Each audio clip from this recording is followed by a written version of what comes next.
अरे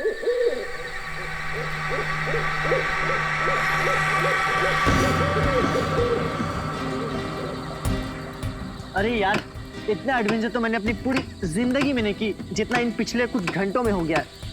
वाकई यार, बहुत हो गई हाइकिंग साइकिंग। अरे विनय, तू ठीक है ना? हाँ मैं ठीक हूँ। अगर तू कहे तो यार शहर जाने वाला रास्ता हम अभी ढूंढ सकते हैं। रात को रास्ता कहाँ ढूंढेंगे यार? एक काम करते हैं, सवेरे होने तक यहीं पे रुक जाते हैं, सवेरे होते ही निकल लेंगे। ये हुई ना बात। अरे यार, एक हील अंदर नहीं जा रहा यार। खैर यार, कुछ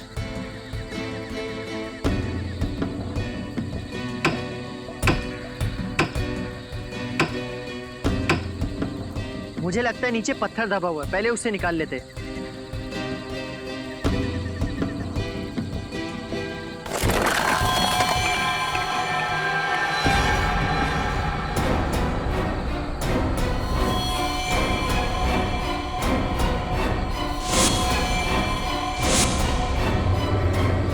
यार, हम किसी कब्रिस्तान में तो नहीं आ गए ना? बस यार, अब मैं एक पल भी यहाँ नहीं रुक सकता। चलो अपना अपना सामान बांधते, आओ।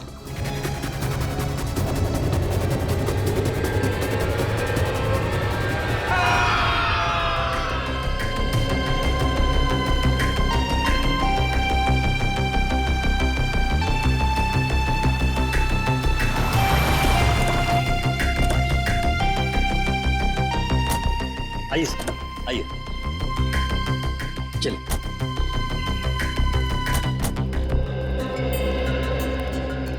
वाओ, आज मेरी जिंदगी का सबसे बड़ा दिन है।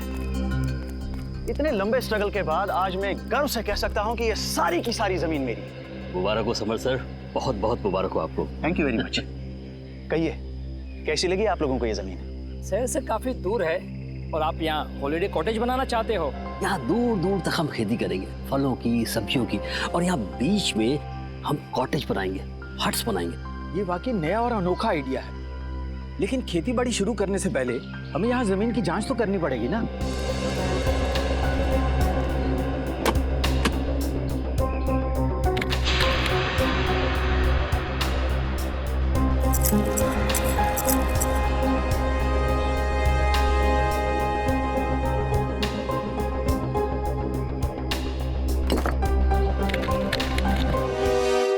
तो जसवीर, तुमने अपने 3 दोस्तों को कल शाम को यहाँ पे छोड़ा था और उसके बाद से उनका पता नहीं चल रहा है। हाँ सर, उन्होंने कहा था कि सुबह 6 बजे तक वो आ जाएंगे सर। मुझे काफ़ी फिक्र हो रही है सर। वो लोग जब बहुत ज़्यादा लेट हो गए तो मैंने प्रिंसिपल साहब को इन्फॉर्म किया सर। सर, मैंने सुना है ये बहुत ही खतरनाक इलाका है। यहाँ लोग अक्सर गुम हो जाते हैं और लूटपाट भी बहुत होती है। सर मैडम बिल्कुल सही कह रही है, इसलिए मैं ये 2 गाइड्स मार्को और दीपिका को आपके साथ भेज रहा हूँ ताकि वो उन्हें ढूंढने में ये आपकी मदद करें। मार्को और दीपिका, आप लोग तो इस इलाके से अच्छी तरीके से परिचित होंगे ना? जी हाँ, हम दोनों इस इलाके को बहुत अच्छी तरह से जानते हैं। That's great. चलिए फिर देखते हैं।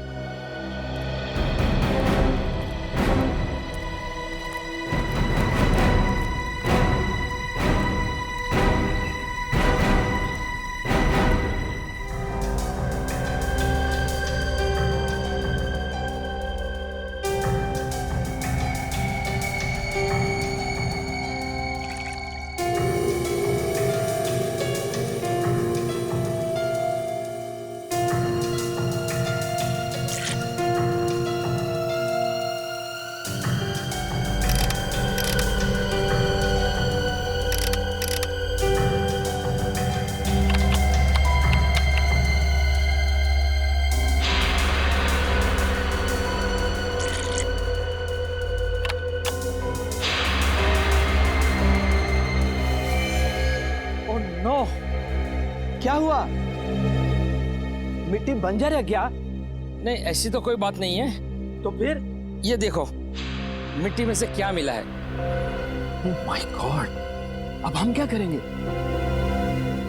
करना क्या है, सीआईडी में डॉक्टर सालुंके को फोन करते हैं।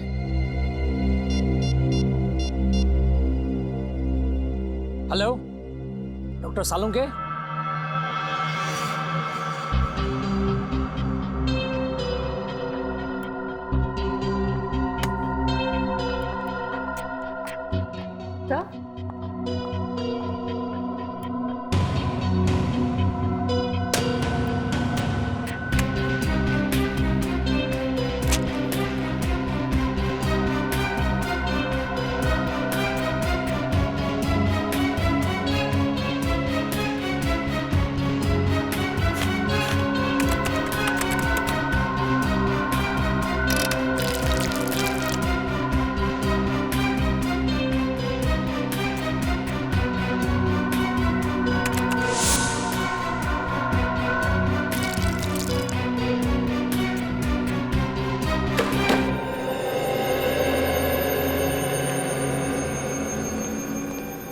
आप लोगों का शक एकदम सही था। उस मिट्टी में मुझे पूरे 26 लोगों का डीएनए मिला है। आपका मतलब 26 लोगों को गाड़ा गया था वहां पे? वो जगह पे कोई कब्रिस्तान तो नहीं था? वही तो, इसीलिए तो ये मामला और भी ज्यादा गंभीर हो जाता है। कौन थे ये लोग?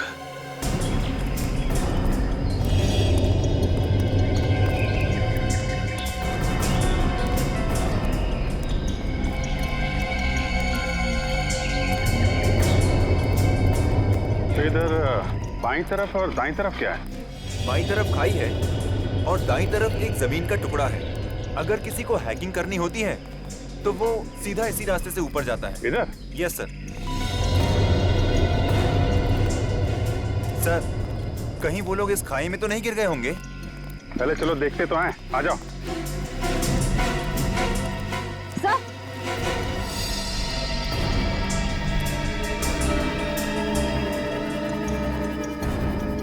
Sir ice cream. हाँ सर, वो लोग आइस बॉक्स में आइसक्रीम और जूस भी लेकर आए थे सर। मतलब यहीं कहीं खाना वाना खाया इन लोगों ने। ठीक है, ये आइसक्रीम का कप, प्लेट, मतलब यहाँ पे बैठ के उन लोगों ने खाना खाया है। यहीं कहीं आसपास टेंट वेंट लगा के आराम भी किया होगा। यहाँ आसपास कोई ऐसी जगह है जहाँ पे टेंट लगाया जा सके? यस सर, उस तरफ। चलो देखते हैं। अच्छा किया जो आप लोगों ने डॉक्टर सालुंके को तुरंत फोन कर लिया, वरना किसी को पता भी नहीं चलता कि यहाँ पर 26 लोगों की लाशें दबी हुई हैं। सर, ये लाशें किसकी हो सकती और यहाँ पे कैसे है? ये तो इस जमीन का मालिक समर्थ ही हमको बता सकता है।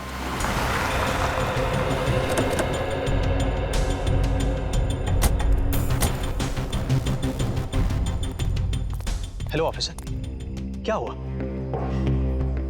अरे अगर कोई तकलीफ थी तो हमें बता देते। सीआईडी वालों को बुलाने की क्या जरूरत थी? जब लाशों के भंडार मिलते हैं तो एक अच्छे नागरिक का फर्ज होता है कि वो सीआईडी को तकलीफ दे। लाशों के भंडार कहाँ? आपकी जमीन के अंदर हमें 26 लाशें मिली। 26 लाशें? ऐसे कैसे हो सकता है? आपको जरूर कोई गलतफहमी हो गई है। कोई गलतफहमी नहीं हुई। हमें इंसानों की हड्डियां, बाल, दांत मिले हैं। अभी ना जाने क्या क्या मिलना बाकी है आपके जमीन के अंदर से।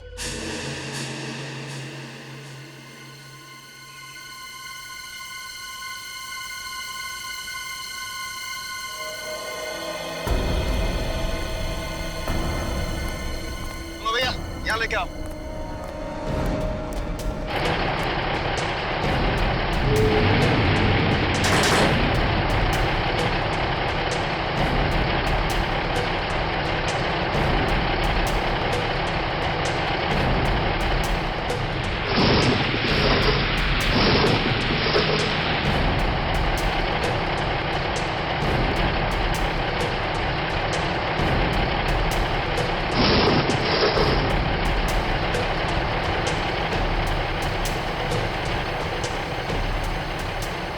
मुझे तो यकीन नहीं आ रहा है कि इस जमीन के अंदर 26 लोगों की लाश है।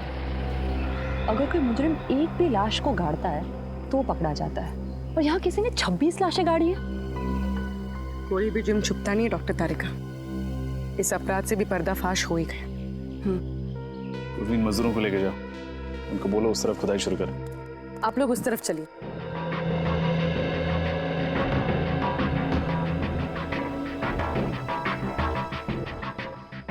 सर। हाँ बोलो। एक चीज, गलती से भी रिश्वत देने का ख्याल अपने दिमाग में मत लाना।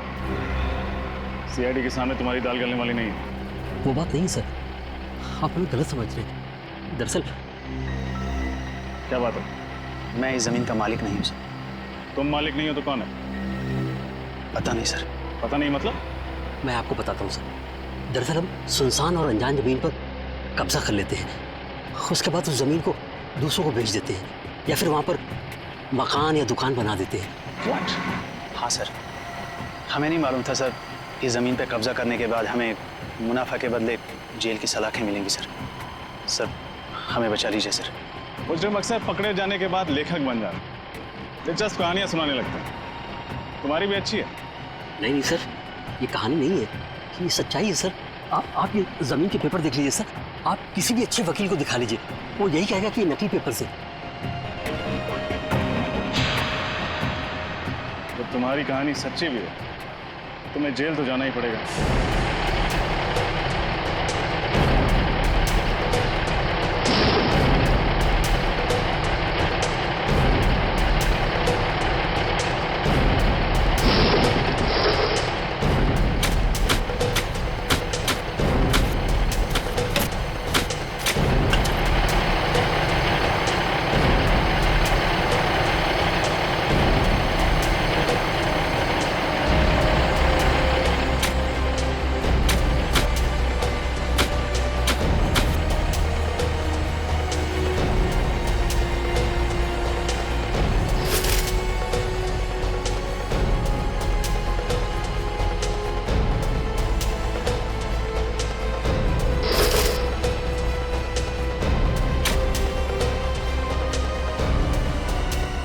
मैडम, ये देखिए मैडम।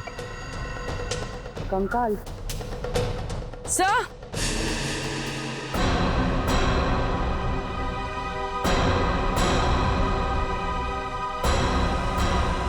उधर कुछ है? सर,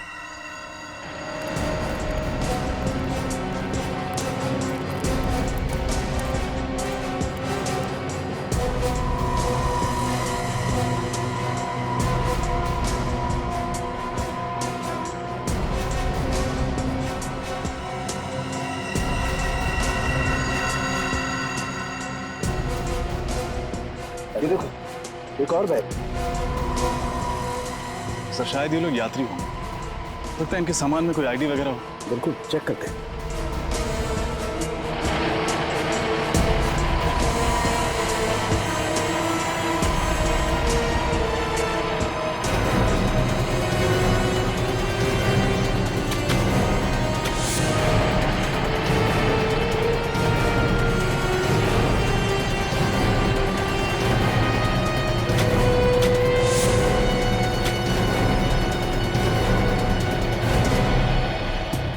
बैग में तो कुछ भी नहीं है, कोई आईडी वगैरह।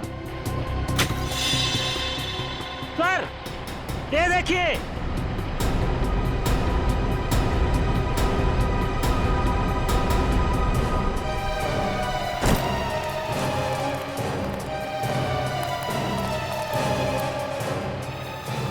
सर, ये देखिए नीम का पत्थर।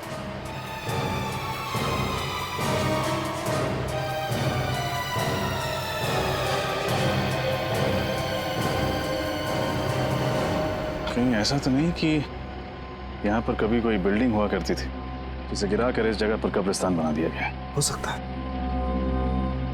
पता नहीं वो कौन सी मनहूस घड़ी थी जब हमने इस जमीन पे बुरी नजर डाली। लेने के देने पड़ गए। आप दोनों हमारे साथ ब्यूरो चलेंगे, आपसे पूछताछ करनी है। जमीनों के घोटाले करने के लिए तुम दोनों को गोल्ड मेडल देना चाहिए। Gold medal. जाने कितनी जमीनों पर गैरकानूनी कब्जा किया तुम लोगों ने, और कितने लोगों को जमीनें बेच भी दी। माफ कर दीजिए सर, गलती हो गई। अब हम ऐसी धांधलेबाजी फिर कभी नहीं करेंगे। अरे धांधलेबाजी तो तब करोगे ना जब जेल से छूटोगे। अब आइंदा हम धांधलेबाजी नहीं करेंगे। खज्जर फार्म्स के बारे में बताओ, किसके नाम पर है वो जमीन? बताओ जल्दी। हम सच कह रहे हैं सर, हमें कुछ भी नहीं मालूम। हम तो ऐसे ही जमीनों पे कब्जा कर लेते हैं जो लावारिस होती है। फिर भी कब्जा करने के पहले तुमने रजिस्ट्री ऑफिस से पता किया ही होगा ना कि ये जमीन किसके नाम पे? किया था, और रजिस्ट्री ऑफिस में कुछ महीने पहले आग लग गई थी, जिसकी वजह से इस जमीन के सारे डॉक्यूमेंट चल गए थे। हाँ सर, और जब हमें पता चला कि इस जमीन के आगे पीछे और कोई नहीं है, यहां तक कि इसके पेपर्स भी नहीं है, तो हमने तुरंत इसके ऊपर हक जमा लिया। सर, ये रही रजिस्ट्रेशन ऑफिस में लगी हुई आग की रिपोर्ट। आग लगी थी 6 जून 2003 और आग की वजह पेट्रोल। पेट्रोल मतलब सर वो आग जानबूझकर लगाई गई थी, जमीन का इतिहास मिटाने के लिए? हाँ पूर्वी, जानबूझकर लगाई गई थी, क्योंकि खूनी जानता था कि एक न एक दिन वो सारे कंकाल जमीन के नीचे से ऊपर आएंगे। इसलिए अपने आप को बचाने के लिए उसने ये रास्ता ढूंढा था। ये पता लगाना चाहिए कि उस नींव के ऊपर वो जो कंक्रीट का कंस्ट्रक्शन मिला है ना, वो ढांचा, उस पर पहले क्या बना हुआ था।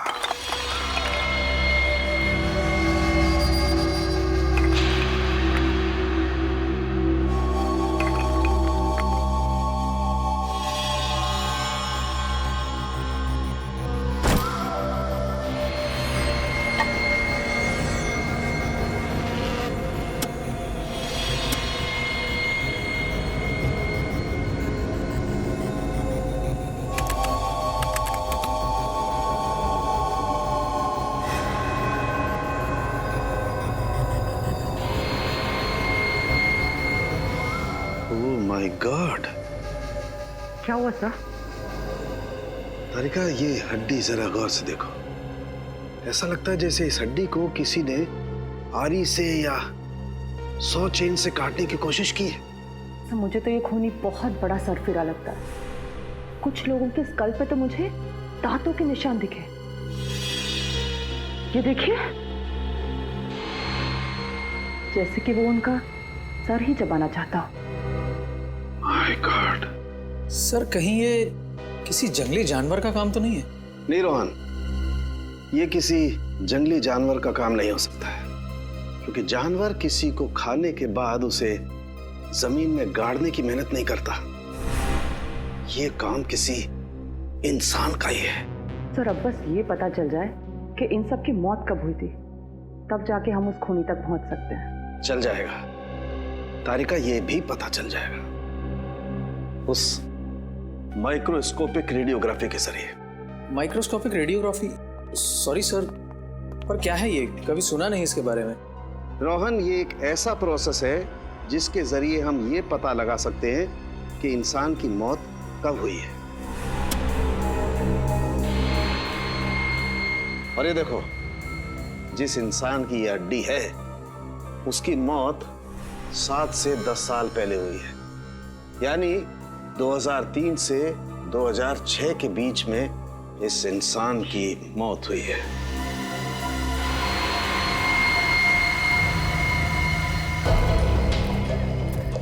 और कितनी दूर चलना पड़ेगा अभी?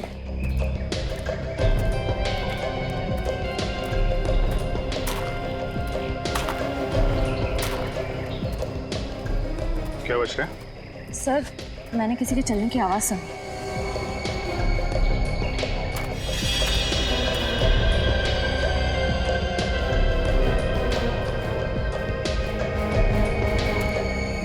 यहाँ तो कोई नहीं दिख रहा। सर, शायद मेरा वहम होगा। ना सारा खून। ये जितने भी कंकाल हैं, इनमें से कुछ लोग विदेशी हैं, जैसे एशियन, कॉकेशियन, अफ्रीकन वगैरह वगैरह। पर सर, ये सब कैसे पता चलता है? पूर्वी, इंसान की खोपड़ी सब कुछ बता देती है। उसके सर की बनावट, उसकी जबड़े की हड्डी, उसकी नाक की हड्डी की स्थिति, इस सब से उसके रूट्स के बारे में पता चल जाता है। खूनी तक पहुंचने के लिए हमारा ये जानना बहुत जरूरी है कि ये सब कौन है, इनकी पहचान क्या है। आरव का तो अभी तक पता नहीं चल पाया, लेकिन ये दोनों जरूर स्पोर्ट्समैन रहे हों, रनर या कोई एथलीट। अच्छा, इनके पैरों की हड्डियों की बनावट हम आम लोगों से अलग है क्या सर? हाँ, इनके पैरों की हड्डियां आम लोगों के पैरों की हड्डियों से ज्यादा मजबूत है, जैसी एक एथलीट की होती है। सर? हाँ।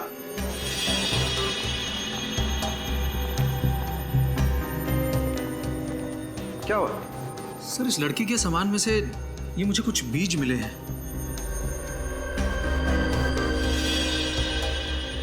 ये किस तरीके के बीज हैं? नागा जोलकिया नाम का मसाला है। ये दुनिया का सबसे तीखा मसाला है, और ये इतना तीखा मसाला है कि नॉर्मल नमक या मिर्च की तरह नहीं खाया जाता। तकरीबन हजारों लाल मिर्च की ताकत इस थोड़े से मसाले में है। नागा जोलकिया, कोई ये मसाला इस तरीके से अपने सामान में लेकर क्यों घूमेगा? कहीं ये लड़की कोई रिसर्च वगैरह तो नहीं कर रही थी? खून का सैंपल ले लो श्रेया। बच्चों के माँ बाप के डीएनए के साथ मैच करके देख लेंगे।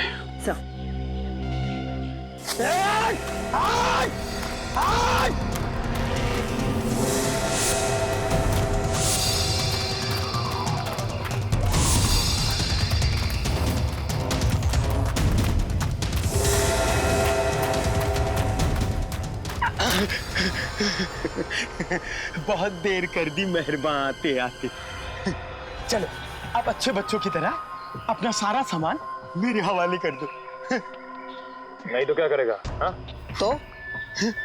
तो तुम्हारे छोटे छोटे टुकड़े करके कौन सी खाई में फेंकेंगे पता भी नहीं चलेगा किसी को। नहीं नहीं प्लीज आप ऐसा मत करिए।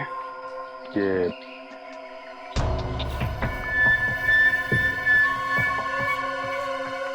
सीढ़ी और सामान चाहिए आप लोगों को?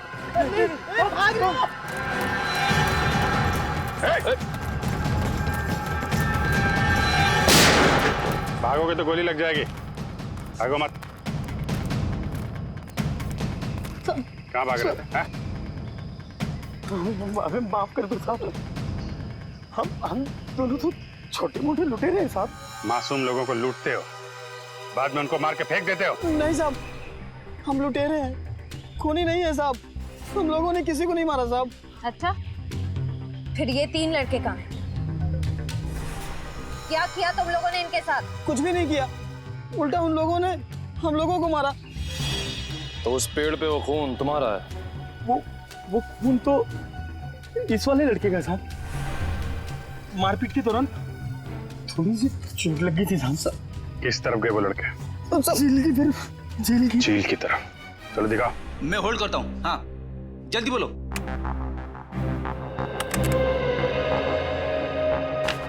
जी हाँ, मैं 2003 की बात कर रही हूँ, आज से 10 साल पहले की।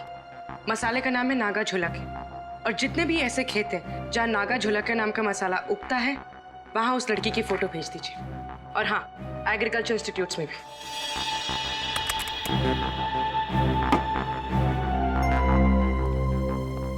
सर, हमें जिन लोगों के कंकाल मिले हैं उनके गायब होने की रिपोर्ट अभी तक नहीं मिली है, और इनमें से कुछ लोग विदेशी भी हैं।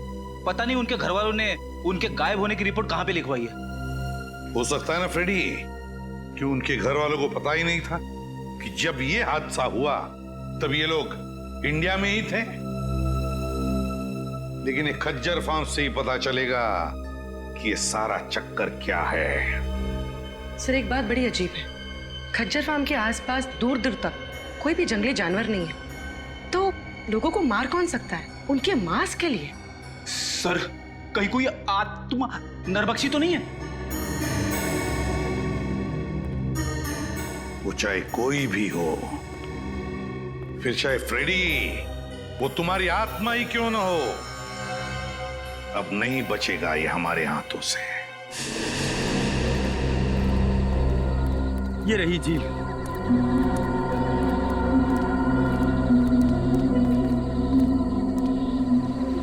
निखिल, श्रेया, झील के आसपास का एरिया अच्छी तरीके से चेक करो, देखो कुछ मिलता है क्या। साहब, हम लोग जा सकते हैं? तुम लोग जाओगे, लेकिन सीधे जेल जाओगे। हाँ।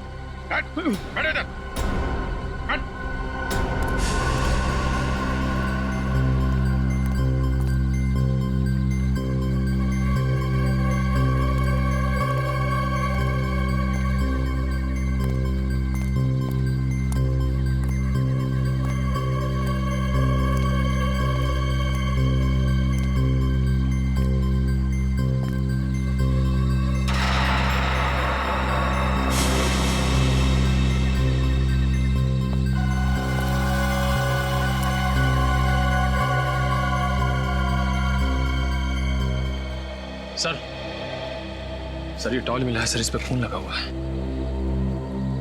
जरूर ये किसी घायल लड़के का ही होगा। काफी गहरी चोट लगी है उसे। इतनी जख्मी हालत में रात कहीं ना कहीं टेंट में गुजारी होगी। वो क्या बता रही थी आप, वो टेंट वाली जगह कितनी दूर है यहाँ से? बस यही पास में है। चलिए दिखाइए जरा। चल चल। यही वो जगह है। सर ये टेंट तो मेरे दोस्तों की है सर। ये एक मिनट, ये रुकिए आप लोग।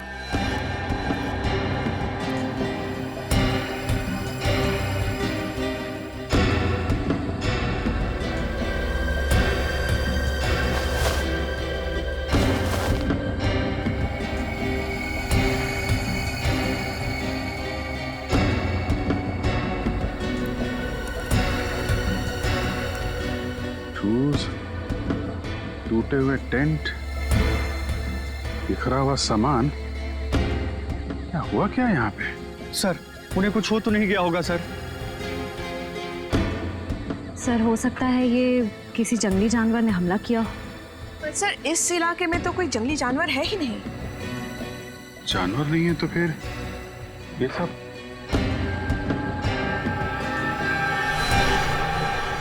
ये क्या?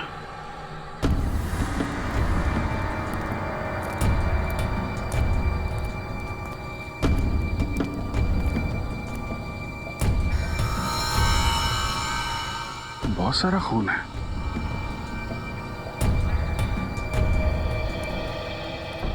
अगर इसमें तुम लोगों का जरा भी हाथ हुआ ना तो तुम लोगों का वो अंजाम होगा कि तुम लोग सोच भी नहीं सकते। श्रेया, सबको जेल में डाल दो, ले जाओ। चलो चल।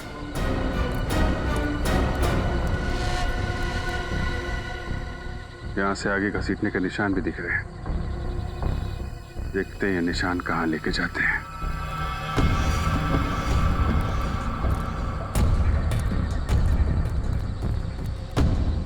ये क्या चक्कर है?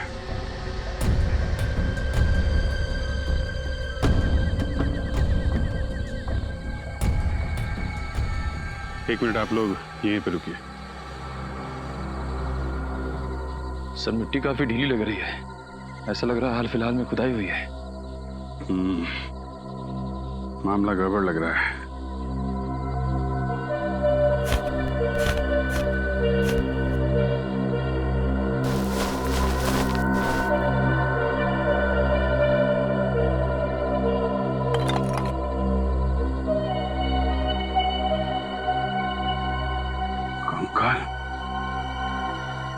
निखिल, कुछ खोदने का इंतजाम करो।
ये क्या चक्कर है?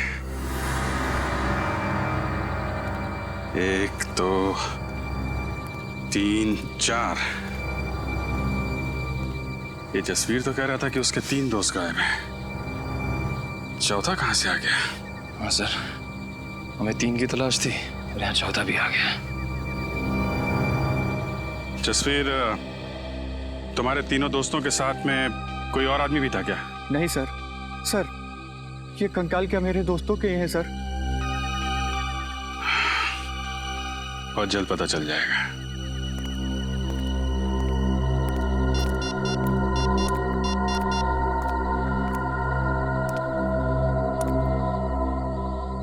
तारिका जी, आपको जंगल में आना पड़ेगा।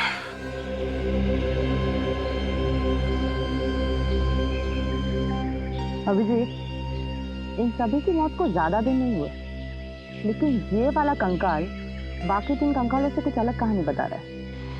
ये बात तो है डॉक्टर तारिका, ये कंकाल इन तीनों कंकाल से अलग तो है।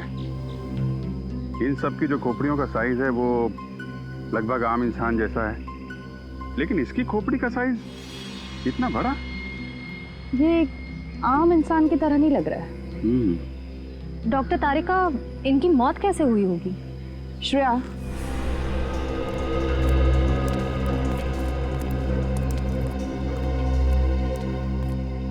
इसकी गर्दन पे और छाती पर दांतों के काटने के निशान हैं, पर फोरेंसिक में टेस्ट करके ही सही नतीजे पर पहुंच सकते हैं। खजर फर्म से मिली फाउंडेशन के अनुसार ही मैंने ये ब्लूप्रिंट तैयार किया। काफी बड़ी जगह है ना? जी सर, इसको देखकर नहीं लगता है कि ये किसी का घर या ऑफिस होगा। 2-2 स्विमिंग पूल की जगह छोड़ी गई है सर। 2-2 स्विमिंग पूल तो किसी होटल या रिसोर्ट में ही हो सकते ना? बिल्कुल सही कहा आपने। इसे देखकर लगता है ये जरूर कोई होटल या रिसोर्ट होगा, क्योंकि कॉरिडोर की जगह भी छोड़ी गई है। और ये यहाँ पर हमें सबसे ज्यादा लाशें मिली इस एरिया में। यहाँ क्या हो सकता है? मुझे लगता है सर ये होटल या रिसोर्ट का गार्डन हो। कोई होटल या रिसोर्ट, कोई होटल या रिसोर्ट जहां पर लोग रहने जाते थे पर जिंदा वापस नहीं लौटते थे। डॉक्टर तारिका, एक बात समझ में नहीं आ रही। आप कह रही हैं कि इनको मरे हुए ज्यादा दिन नहीं हुए, तो फिर इनके शरीर से खाल और मांस कहाँ गया? इन गड्ढों में हमें खाल का एक छोटा सा टुकड़ा भी नहीं मिला है। नहीं अभिजीत, एक टुकड़ा है यहाँ पे।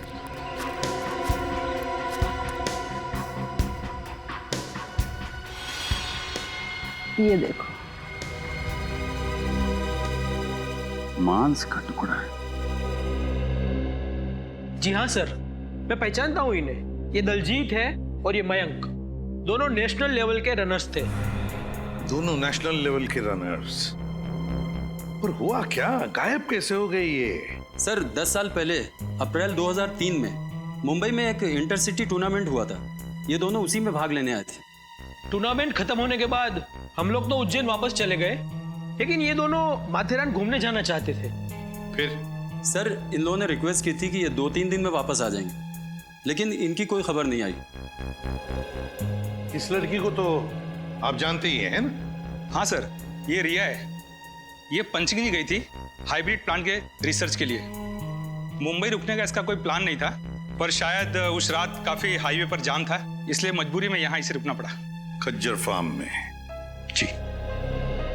पूर्वी ये तीनों के तीनों, ये 2 लड़के और ये लड़की मुंबई शहर के नहीं थे, बाहर के थे, बाहर के। और सर ये तीनों खज्जर फार्म में रुके थे। वही तो, तीनों खज्जर फार्म में रुके। इस मांस का रंग बिल्कुल सफेद हो गया है। डॉक्टर तारिका, ऐसा सफेद तो केमिकल की वजह से होता है ना? हाँ, खूनी ने इन चारों की खाल निकालने के लिए जरूर कोई सॉल्यूशन या फिर केमिकल का इस्तेमाल किया है।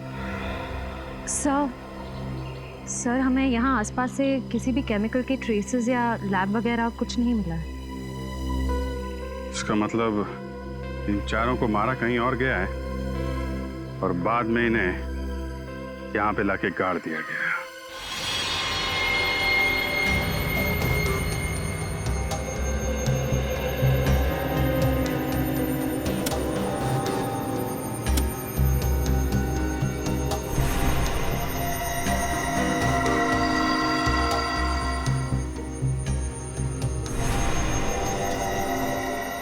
अब तक तो आप लोग इंसानों की लाश, इंसानों के कंकाल लाया करते थे, लेकिन इस बार आपने सारी हदें पार कर दी। क्यों नॉट सर, ये कंकाल भी तो इंसानों के ही हैं। हाँ हैं, वो तीनों कंकाल इंसानों के हैं, लेकिन ये चौथा कंकाल जानते हो किसका है? किसका है सर? पेलियन मैन, एलियन मैन? क्या मतलब? देखो, इंसान को इंसान बनने के लिए कई स्टेजेस से गुजरना पड़ा है, ये तो सबको मालूम है। ये पेलियन मैन इंसान बनने से पहले वाली स्टेज है। अरे बाप रे, ये तो बड़ा ही खतरनाक है। हाँ फ्रेडी, ये बहुत खतरनाक भी है और बहुत ही ज्यादा शक्तिशाली भी है। इन तीनों लड़कों को उस पेलियन मैन ने मार के खाया है, मार कर खाया है अपनी भूख मिटाने के लिए। तो ये जीव नरभक्षी होते हैं, मैन ईटर्स। हाँ पूर्वी, तभी तो इनके दांत हमारी तरह नहीं होते, बिल्कुल बड़े और नुकीले होते हैं। दिखाती हूँ।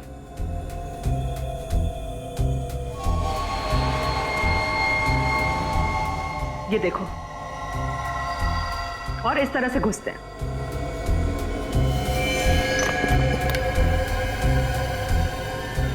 सर, हमें तो लगा था ये किसी जंगली जानवर का काम है। ऐसा भी कोई जीव हो सकता है, ये तो हमने सोचा ही नहीं था। लेकिन विनीत, अगर इन 3 लड़कों को इस जीव ने मारा है, तो फिर इस जीव को किसने मारा? क्योंकि इसकी खाल भी बिल्कुल उसी तरह निकाली गई जिस तरह इन 3 लड़कों की निकाली गई थी। मुझे लगता है इस पेलियन मैन को कोई और कंट्रोल करता है। आप शायद सही कह रहे हैं सोलंकी साहब, क्योंकि अगर इसे कोई और कंट्रोल नहीं कर रहा होता तो ये अब तक शहर में घुसकर तबाही मचा चुका होता। कोई तो है जो इसे इसकी खुराक देता है। उस एरिया के सारे रिसोर्ट्स में जाके चेक करना होगा।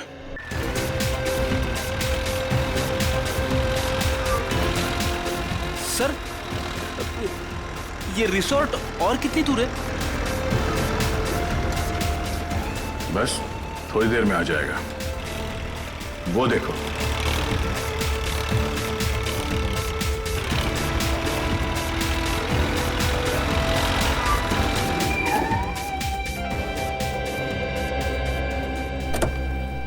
इस इलाके में ये वो दो रिसोर्ट है जिनके नक्शे ठीक उस रिसोर्ट की तरह है जो 2003 में नष्ट किए गए थे। अब सर, उन तीनों लड़कों का और उस आदि मानव का कंकाल भी तो हमें आसपास के एरिया में से मिला था ना। फिर रिसोर्ट में जाने से खतरा हुआ तो? बड़ी खतरा है, इसीलिए तो जाना है। ये देखो, दोनों रिसोर्ट्स में खुफिया रास्ते हैं। एक रास्ता ये तहखाने की तरफ जाता है और ये दूसरा रास्ता रिसोर्ट से बाहर निकलता है। ये जो कोई भी जीव है जिसने इतना आतंक मचा रखा है, उसे इस रिसोर्ट के किसी खुफिया कोने में पाल पोस के बड़ा किया गया होगा। हाँ सर, कोई तो है जो अपने फायदे के लिए इस जीव का गलत इस्तेमाल कर रहा है और खून की नदियां बहा रहा है। एग्जैक्टली। वो जो कोई भी है, आज की रात उसकी जिंदगी की आखिरी रात होगी। काम करते हैं, मैं और सचिन ये सामने वाले रिसोर्ट में जाते हैं। फिर तुम और निखिल यहाँ इस रिसोर्ट में जाओ। सर, मैं आपके साथ आता हूँ। नहीं, निखिल की रक्षा के लिए तुम्हें इसके साथ जाना पड़ेगा। चलें सर? चलो, डरना नहीं, मैं हूं ना।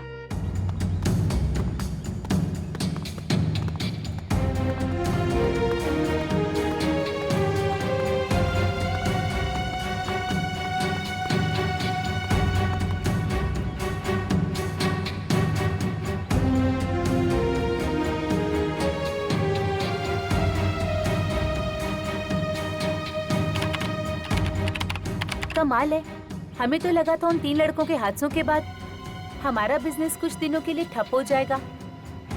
वैसे आप लोगों को डर नहीं लग रहा ट्रैकिंग करने में? आप किस हादसे की बात कर रही है? हमने तो ऐसा कुछ सुना नहीं था। चलिए, अच्छी बात है कि आपने ऐसा कुछ भी नहीं सुना। वो कहते हैं ना, इग्नोरेंस इज ब्लेस। अच्छा, वैसे ये बताइए कि हम लोग अपने कमरे में खाना कब तक मंगवा सकते हैं? रात में 11 बजे तक। उसके बाद रिसेप्शन पे कोई नहीं रहता। वैसे चलिए, आइए।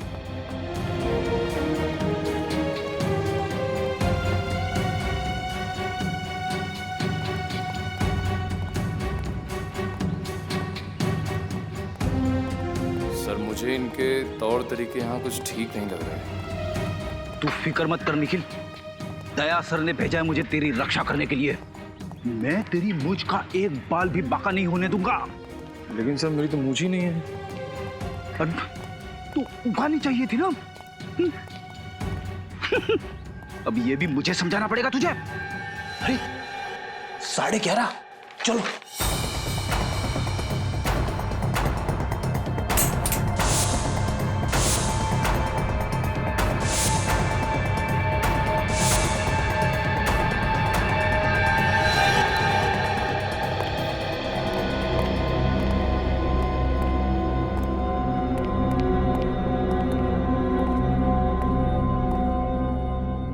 दरवाजा तो कॉरिडोर पे खुलता है, नीचे चलते हैं।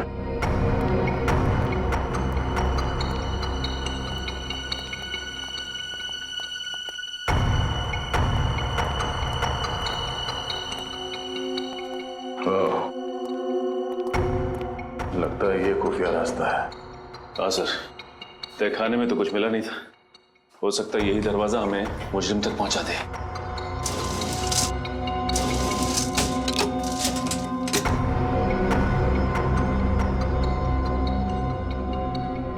तो दरवाजे पे बुरी तरह से जंग लगी हुई है। ऐसा लगता है दरवाजा काफी साल से खुला ही नहीं है, किसी ने हाथ तक नहीं लगाया इसे। ये दरवाजा। आप लोग यहाँ क्या कर रहे हैं? हाँ वो पानी चाहिए था तो ढूंढते ढूंढते यहाँ आ गए। यहाँ पे? यहाँ पे नहीं, हम लोग रिसेप्शन की तरफ जा रहे थे, लेकिन रास्ता भूल गए। वैसे ये रास्ता कहाँ जाता है? कहीं नहीं, ये दरवाजा हमेशा बंद रहता है। इस रिसोर्ट में और भी कई दरवाजे हैं जो हमेशा बंद रहते हैं। ये रिसोर्ट तो भूल भुलैया है। आप लोग अपने कमरे में चलिए, मैं पानी लेके आता हूँ। सर अगर इस रिसोर्ट में कुछ नहीं है तो फिर जरूर अगले रिसोर्ट में कुछ होगा। इस फ्रेडी को फोन करके देखते हैं।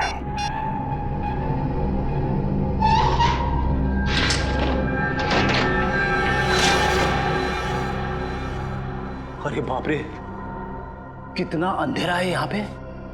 ना तो कोई बल्ब है और ना ही ट्यूबलाइट। लगता है फ्रेडी का मोबाइल नेटवर्क एरिया में नहीं है, लग नहीं रहा। सर एक मिनट, मैं निखिल का ट्राई करता हूँ। ये यहाँ पे दरवाजा है। नहीं लग रहा सर। एक काम करते हैं, वहीं चल के देखते हैं।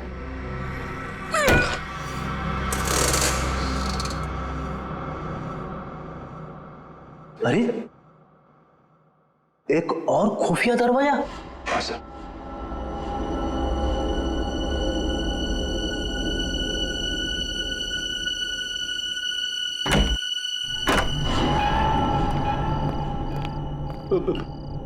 मैंने सुना है अक्सर ऐसी बंद अंधेरी जगह पे आत्माएं होती है।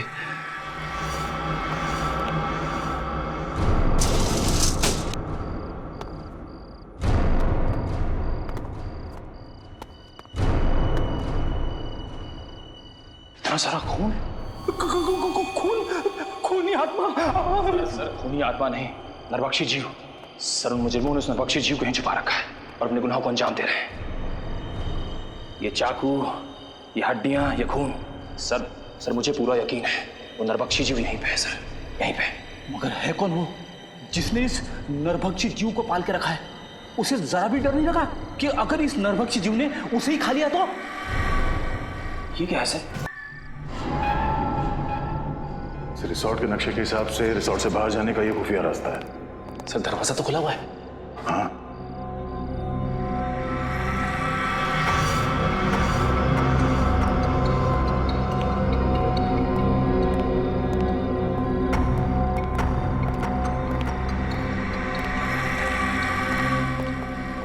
दो पलंग?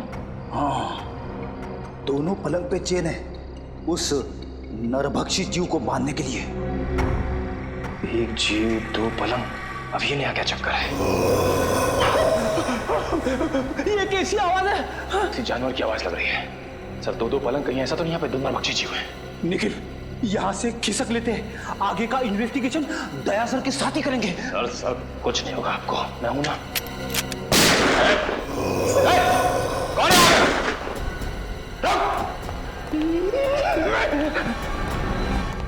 ये गेट खुला है। सर फिर तो फ्रेडी और निखिल इधर ही गए होंगे। हाँ निखिल, सही देखिए, हड्डी और ये खून? Oh no.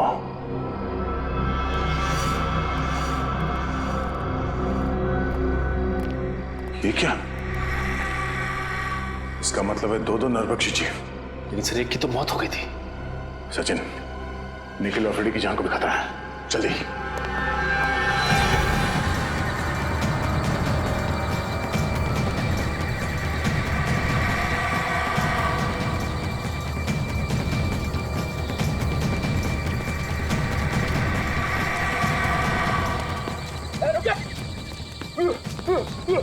भागना मत, वरना गोली चला दूंगा। रुक।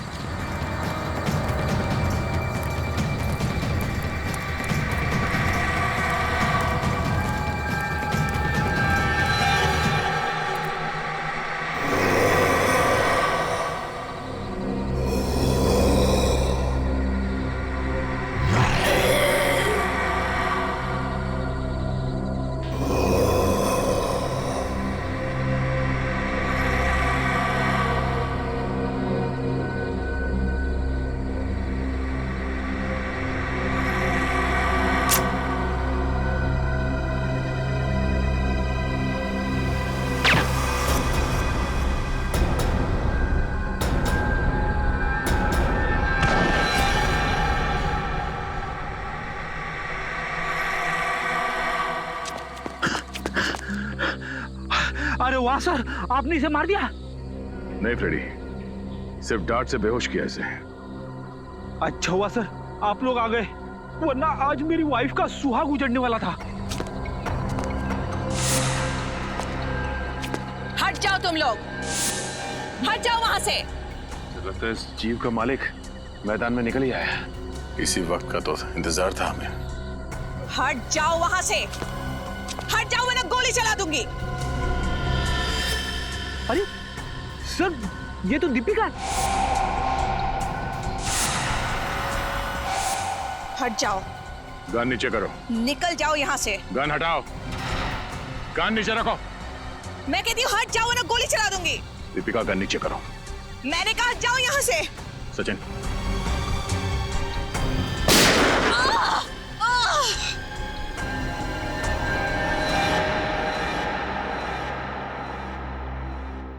मेरे पिताजी एक एंथ्रोपोलॉजिस्ट थे, मानव वैज्ञानी। बहुत साल पहले वो मंटोनियो नाम के एक छोटे से टापू में गए थे, जहां से वो दो ऐसे जीव लेके आए जो ना तो इंसान थे और ना ही जानवर। उन्हें देखकर ऐसा लगता था जैसे वो इंसानों से एक स्टेज पीछे हैं। एक मिनट। तुम्हारे पिताजी उन लोगों को यहाँ इंडिया में कैसे लेके आए? ये तो गैर कानूनी है ना?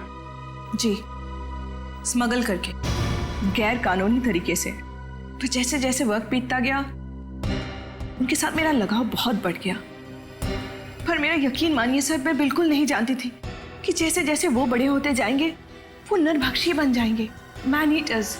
और इसीलिए तुमने उनकी इंसानी मांस खाने की भूख को मिटाने के लिए रिसोर्ट में जितने भी लोग आते थे, उनका शिकार करना शुरू कर दिया। तो मैं और क्या करती? मुझे डर था कि कहीं एक दिन उन्हें अपना खुराक ना मिले तो शायद वो मुझे ही अपना शिकार बना लेंगे। अगर इतना ही लगाव था तुम्हें इन दोनों से, तो तुमने एक जीव को मार क्यों दिया? क्योंकि वो मेरे कैद से भाग गया था और उसने उन तीनों लड़कों को मार दिया। और जब इस तरह के जीव अपने मालिक का आदर और सम्मान नहीं करते हैं, तो उन्हें मार ही देना चाहिए। सर, क्या मैं एक आखिरी बार उससे मिल सकती हूँ? प्लीज। वो कहाँ है? कैसा है वो? उसे हमने एंथ्रोपोलॉजी डिपार्टमेंट भेज दिया है।